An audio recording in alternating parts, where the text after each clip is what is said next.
tidak tahunya. Ternyata yang waktu masa hidupnya dia kelihatannya orang biasa-biasa aja, bukan dipandang orang alim, nggak dipandang orang soleh, tapi dia sering bolak-balik ke majlis taklim, bolak-balik ke majlis ilmu, mau belajar ngaji, memperbaiki kesalahannya. Di tengah perjalanan dia kandas, meninggal dunia. Allah bakal mengutus satu malaikat yang tugasnya buat di dalam kubur ngajarin dia ngaji sampai dibangkitin hari kiamat. Sehingga pas bangkit nanti di hari kiamat, orang tersebut jadi ulama. Masya Allah. Sampai-sampai orang kaget, kok bisa ini orang jadi ulama? Karena saya ini pangkatnya orang yang suka belajar sehingga waktu saya di alam kubur, orang-orang sedang dihisab amal perbuatannya sama Allah, yang ahli nikmat mendapatkan kenikmatan, yang ahli ajab lagi kita sama Allah, tapi saya mah lagi diajarin ngaji sama malaikat. Ini hebat loh. Lagi diajarin ngaji sama malaikat, sehingga pas bangun dibangkitin pada masa ini orang jadi aliman, orang alim, orang-orang yang berilmu. Ada di barisan orang-orang soleh. Masya Allah, luar biasa. Gak sadar ternyata berarti orang yang dikatakannya Rasul, orang di dalam kubur itu pelajaran ngaji. Orang di dalam kubur itu pelajaran ngaji. Cuman bukan orang yang suka belajar ngaji di alam kubur belajar bakalan kata Nabi, bukan kata saya. Makanya semangat ngurusin majlis taklim, bikin majlis taklim, jangan dikira pahalanya kecil, Masya Allah luar biasa. Jangan dikira dikasih sama Allah, perlindungan sama Allah di dunia, bahkan di alam kubur gak bakalan sendiri. Yang mana orang-orang di alam kubur itu sendiri, tapi orang yang suka ngaji gak bakalan sendiri. Ditemenin. Bagaimana kita di majlis taklim bisa nggak ngaji sendirian? Kan bisa. Harus saya doang seperti saya doang ceramah nih. Nggak ada satu tidak begitu. Kira-kira bisa nggak coba ngaji? Atau ada yang belajarnya doang, yang ngajarnya nggak ada? Bisa nggak disebut ngaji? Yang ngaji itu paling sedikit minimal 2 orang. Ada yang belajar, ada yang ngaji. Benar, tapi gak bakalan sendiri orang yang belajar ngaji itu di alam kubur, pasti dia gak bakalan sendiri. Sama Allah Subhanahu wa Ta'ala dikasih Allah ngutus satu malaikat buat ngajarin dia sampai hari kiamat. Sedangkan hidup di alam kubur itu lebih lama waktunya dibandingin hidup di alam kubur. Lamaan hidup di alam kubur apa lamaan hidup di alam dunia? Gimana bos? Ada nggak orang yang di alam dunia umurnya sampai 500 tahun? Ya 100 tahun. Ada, cuman jarang. Tapi di alam kubur, orang ini masuk ke pemakaman, umurnya ada yang ratusan tahun. Itu enggak? Dari zaman penjajahan, umurnya udah ratusan tahun. Tahun di kuburannya. Berarti waktu itu lamaan di alam kubur. Nah, kalau orang yang tertinggal dunianya di alam kubur, caranya di bawah, di atas. Nggak bakalan kesepian, ditemenin terus, ditemenin sampai hari kiamat. Sampai kapan? Engkau pilih bila ayat asahullahu aliman. Ditemenin terus, diajarin ngaji, belajar ngaji, bolak-balik terus sampai dibangkitin orang ini menjadi seorang ulama. Masya Allah. Orang yang belajar ngaji mah begitu. Pengaji itu orang yang belajar. Mana kalau jadi tua ya lebih daripada orang belajar. Belajar, justru kalau maju kali nggak ada keduanya bisa berjalan apa enggak? Seberapa sejumlah bilangan pahala orang yang belajar ngaji. Mana ngejejen lagi? Pada ketua ngaji. Aduh, itu aja so. Nah, satu orangnya dikasih pahala sama Allah 100. itu 1.000 dikasih kepada ketua kita. Pahala ngaji kita ada jumlah itu. Orang yang belajar ngaji masing-masing satu orang bawa 100. Kalau masalah gede ganjaran pahala ngaji bukan yang ceramahnya ganjaran pahala ngaji. Ketua majlis tadi sebenarnya kalau ngikutin pahala ganjaran ngaji itu paling dulu itu ketua majlis tadi. Kalau saya mah datang cuma ngaji sementara pulang, datang juga belakangan juga. Yang paling lama ketua majlis lo ngundang jamaah, benar, ngumpulin jamaah, datang paling awal, pulang paling akhir. Makanya paling gede pahala ganjaran ngaji itu yang pertama ketua majlis. Jadi baru yang pertama siapa, yang kedua siapa, yang ketiga siapa, yang keempat siapa, yang terakhir siapa yang datang terakhir sampai ke sini.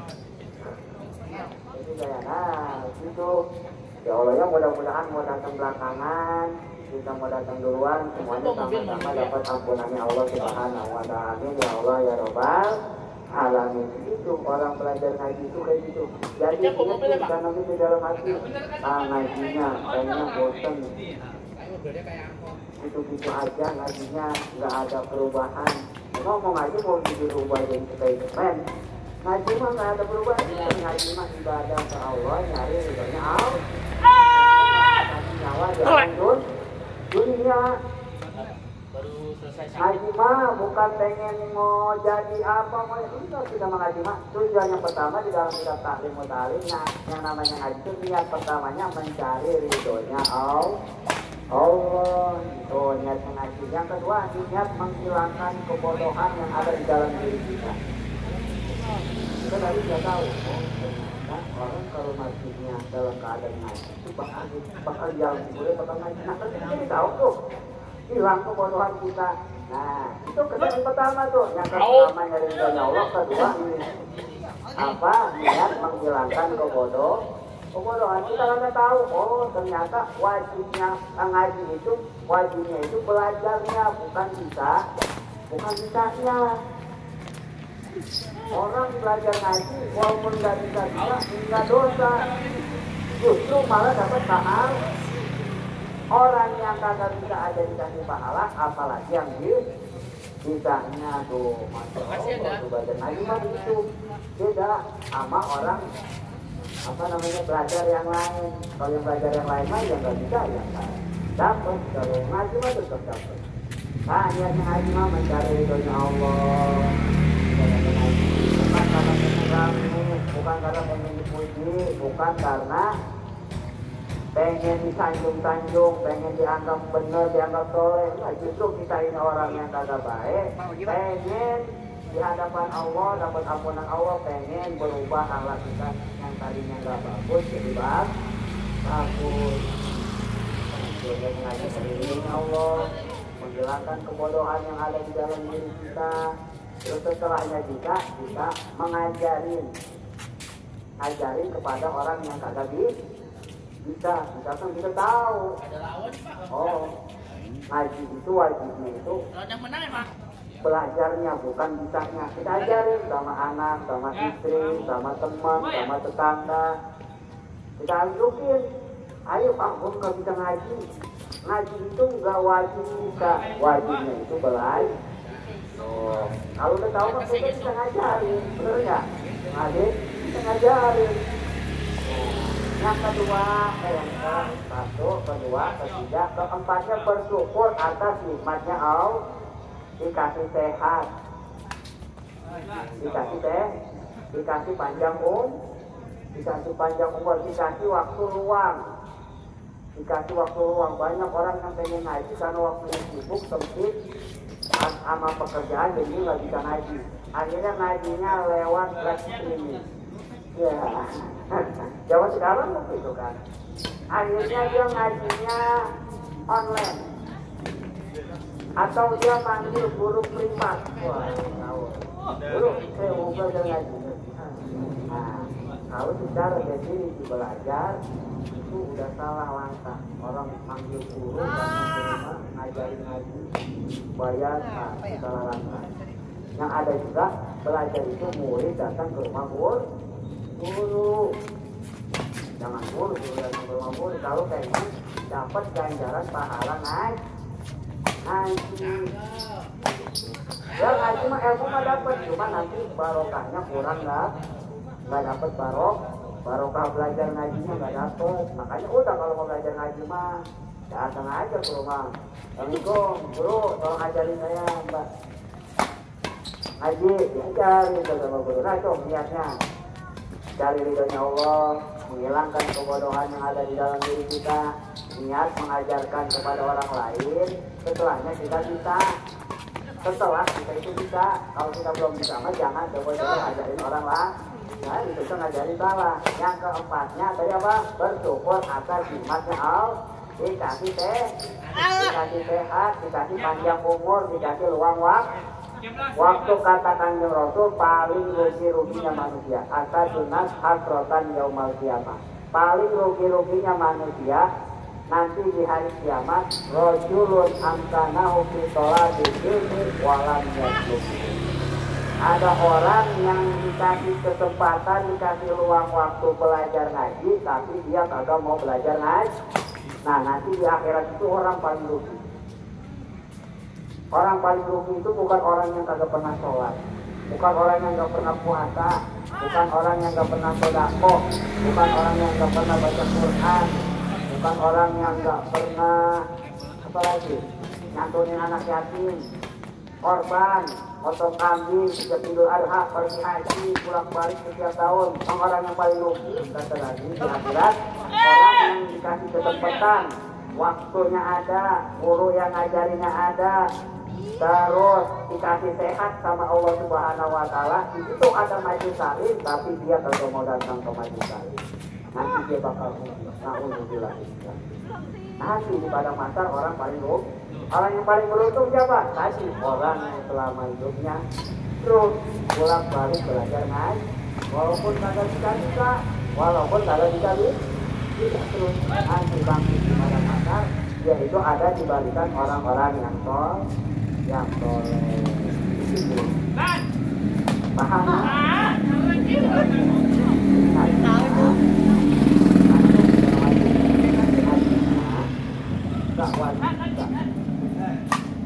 Wajib harus ngerti. Yang wajib mah belajar.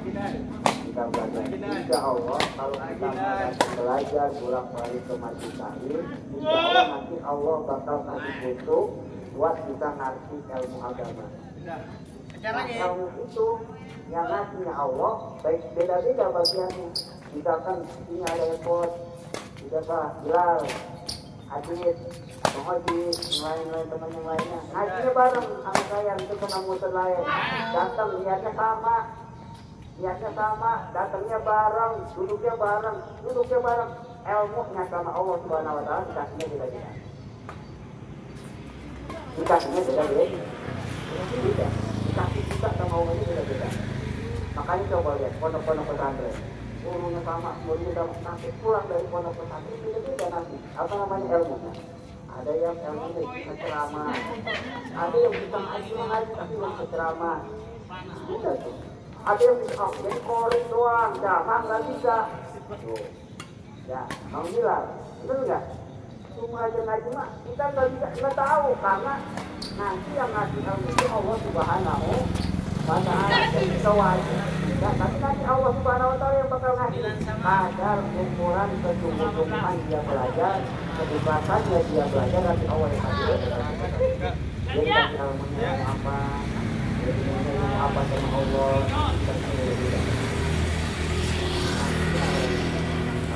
Jadi kita karena di dalam hati terus niatnya dibagusin. Yang pertama tadi kita tahu cara niatnya ngaji itu nyari di sisi Allah. Kan ini orang soleh, jadi orang yang benar. Itu kita datang ke majelis taklim dengan benar merubah kesalahan kita, hilangi kebodohan yang di dalam diri kita. jangan sampai kita terus ini kebodohan terus sampai ke bawah sampai meninggal dengan naudzubillah. Mungkin kalau sampai kita hidup di dunia katakan Rasul sampai kagak mau datang ke masjid lain itu bakal ruginya luar biasa. Nanti kecewa itu datangnya belakangan.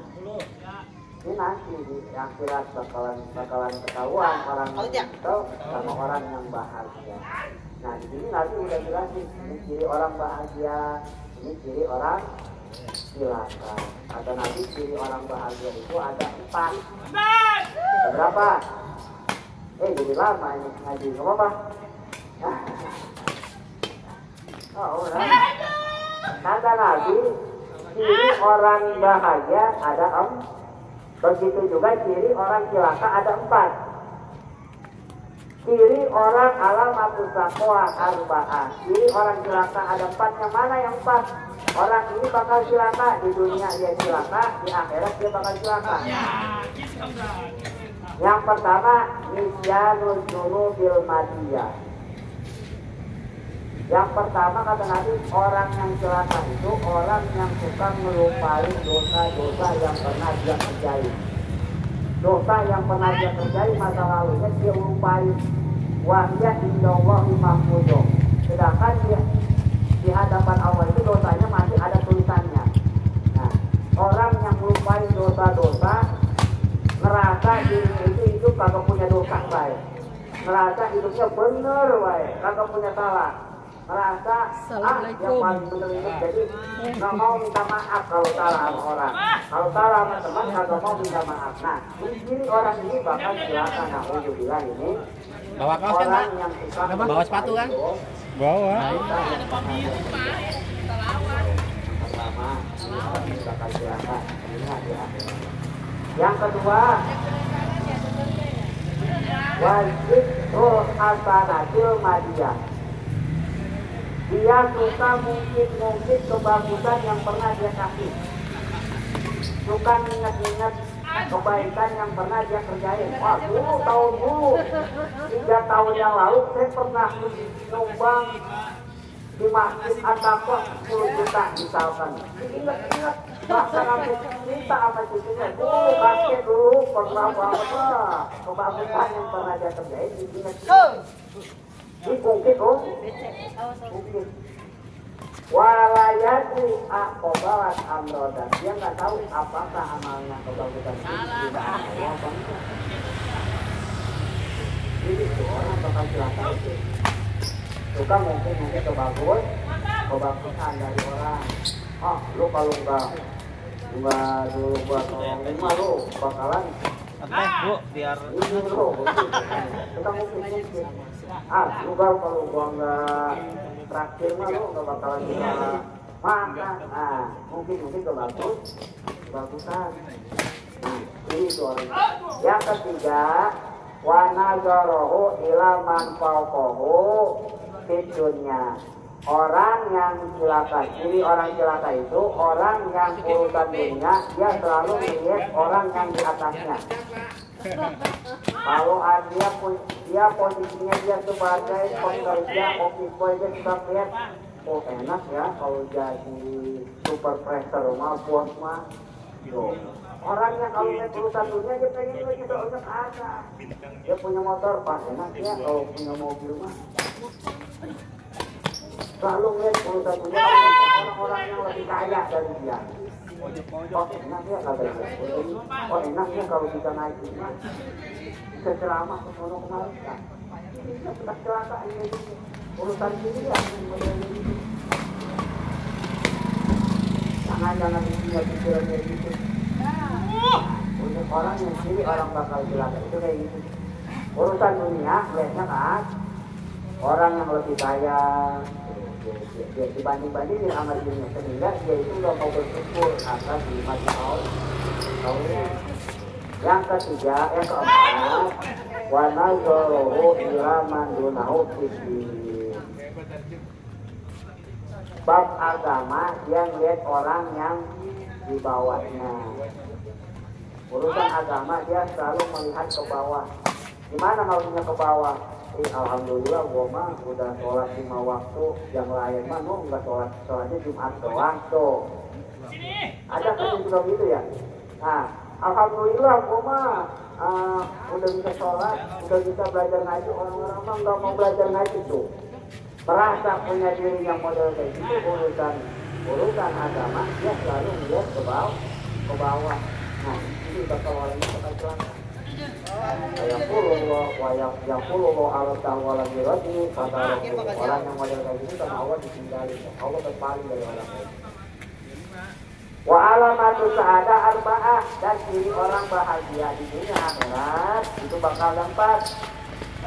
Ciri celaka ada 4, ciri bahagia juga ada 4. Yang mana orang ini bakal bahagia? Ciri orang nih kalau dia ini bakal bahagia nih di akhirat. Dia bakal bahagia di dunia, bakal bahagia di akhirat. Yang mana yang pertama? Zikrul dulu bilmadiyah, tukang inget-inget dosa. Dia selalu diinget-inget. Dia dulu pernah bikin dosa apa, diinget-inget sehingga dia baca istighfar, minta ampun sama Allah. Pernah salah sama teman, dulu pernah buat salah sama teman, terus dia ingat-ingat, akhirnya dia minta maaf sama orang yang pernah dia zalimi. Nah, orang yang ciri model kayak itu, ciri orang itu bakal bahagia. Yang kedua, ciri orang bahagia, wanisyanu hasanah. Wanisyanu hasanatil madiyah, tukang melupain kebagusan yang pernah dia kerjain. Jadi kalau bikin kebagusan, bikin amal kebagusan, amal kebaikan, dia suka lupa. Bukan suka lupa, dilupain sama dia. Dia merasa dia ini orang nggak pernah berbuat baik. Padahal di hadapan Allah dia ini orang soleh. Nah, orang yang model kayak gini bakal timbul sifat tawad. Walaupun dia itu orang soleh, tapi dia merasa dirinya itu bukan orang soleh. Dia merasa dirinya itu merasa banyak dosa. Nah, itulah sifat tawadu oleh orang yang bersih. Yang ketiga, orang bahagia itu wanazorohu ila man fauqahu. Bab urusan agama, dia selalu melihat orang yang di atasnya. Gimana maksudnya? Maksudnya pas kira bab agama, di saat dia melaksanakan orang mah ngajinya bisa orang mah sejak seminggu sekali bisa hataman Quran. Saya mah belum bisa hataman Quran. Akhirnya dia menjadi nabi motivasi supaya bagaimana caranya saya seperti kayak dia bisa hatamin Quran seminggu sekali, lalu itu sebulan sekali. Oh, banyak kalau Imam Syafi'i setiap hari sekali itu hatam. Imam Syafi'i setiap 1 hari sekali hatam Quran. Sebulan berarti 30 hatam Quran. Hebat ya. Kita mah baru Nah, kita lihat. Wah, seru. Kita baca Quran sehari 10 juz. Jadi motivasi buat semua orang yang melihat urusan bab ibadah di atas. Jadi dia menjadi intro pelajaran buat dia, jadi tambah semangat buat belajar, buat ibadah kepada Allah. Yang keempatnya wanazorohu ila man dunahu fid dunya. Bab urusan dunia dia lihat orang yang di bawah. Orang maksudnya gimana? Bab urusan dunia dia selalu lihat yang di bawah. Misalkan, alhamdulillah saya mau bekerja dapat gaji sebulan walaupun 1 juta dapat ada gajinya. Ada orang mah contohnya kayak gitu. Alhamdulillah saya mau punya motor, orang-orang mah nggak punya motor. Nah itu kan dia selalu lihat di bawah. Sehingga orang kalau kayak gitu punya sifat menanamkan di hati dia itu bakal punya sifat bersyukur, benar nggak? Alhamdulillah. Nggak punya duit juga, alhamdulillah kita. Sehat, orangnya sakit di rumah sakit. Urusan dunia ini bersyukur sama Allah. Sedangkan orang yang bersyukur sama Allah, dia bakal ditambah kenikmatannya dari Allah. Sama Allah. Jadi orang yang bakal bahagia ada 4, orang yang bakal dosa juga ada 4. Jadi orang celaka suka melupain dosa. Yang kedua suka mungkin kebagusan. Yang ketiga urusan agama, dia selalu melihat ke bawah. Urusan dunia selalu melihat ke atas. Assalamualaikum. Nah itu ciri orang yang silakan. Ciri orang yang bahagia ada empat juga. Suka minta doang. Terus suka ngelupain kebagusan. Ketiganya suka bab agama dia selalu melihat ke atas. Bab dunia selalu melihat ke bawah. Oke Bang Haji ya. Mudah-mudahan jadi orang yang kita buat apa jadi nasihat buat kita biar kita makin hari makin umur kita makin bertambah, usia kita bertambah, usia mah bertambah, umur mah berkurang. Mungkin orang semakin umur semakin lama di dunia. Jadi orang semakin bertambah umur semakin dekat itu salah tuh. Nah, jadi itu paling lama di alam tuh. Nah, mudah-mudahan itu kita terus kita semangat jiwa ibadah kita ke Allah, mengurangi kemaksiatan walaupun belum sempurna, menjauhkan kemaksiatan, semuanya yang bisa dijauhi. Jauh. Contohnya sekarang, untuk kemaksiatan ini, nggak sadar gitu udah tinggalin kemaksiatan. Benar nggak? Oke, coba kalau nggak datang lagi kali, tahu jangan ngapain? Gua lagi nonton apa? Gua lagi ngomongin orang, gua lagi ngurusin urusan orang, gua lagi kerjain orang, kita nggak tahu. Banyak orang yang datang ke mana-mana. Gua lagi iri sama orang, lagi iri sama si, nah udah. Tambah-tambah, lagi pada.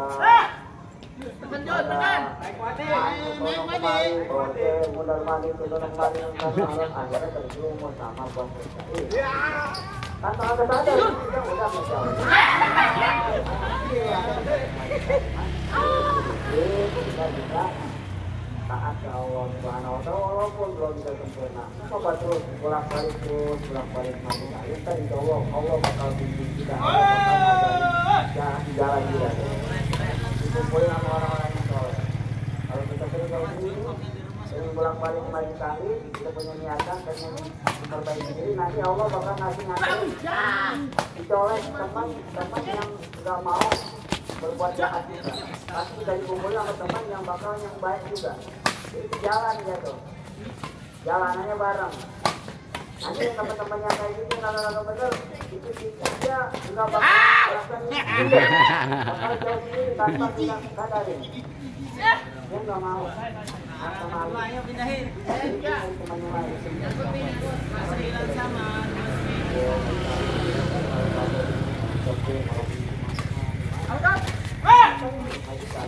Kenapa?